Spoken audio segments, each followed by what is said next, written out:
কালের ষড়যন্ত্র বক্রগতিতে ঘুরছে অবিরাম। ষড়যন্ত্র ছিল, আছে এবং থাকবে। আমাদের এলাকায় একটি ভালো ছেলে, তাকে ষড়যন্ত্র করে একটি মিথ্যা মামলায় ফাঁসানো হয়েছে। সবারই কামনায় ওই ছেলেটি ভালো, ওর মুক্তি চায়। কিন্তু ওর পিতামাতা কয়েক শুক্রবার দেখলাম মসজিদের ইমাম সাহেবকে টাকার বিনিময়ে দোয়ার চাওয়া হয়েছে। আজ শুক্রবারও দোয়া চাওয়া হয়েছে।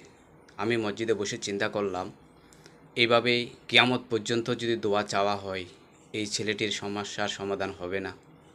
এখন প্রশ্ন হলো, সমস্যার সমাধানটা হবে কিভাবে? ওর পিতামাতা হলো ধনী।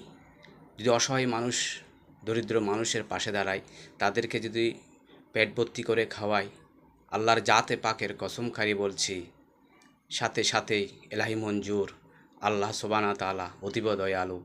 আল্লাহ সুবহানাহু ওয়া তাআলা দয়ালু, দয়া করবে, সমস্যার সমাধান হয়ে যাবে। সাদকা মানুষের বালা মুসিবত থেকে মানুষকে সেফ রাখে। আসুন আমরা সাদকার প্রচলন করি, অসহায় মানুষ পাশে থাকি। আল্লাহ সুবহানাহু ওয়া তাআলা আমাদের সহায় হোক। আমিন।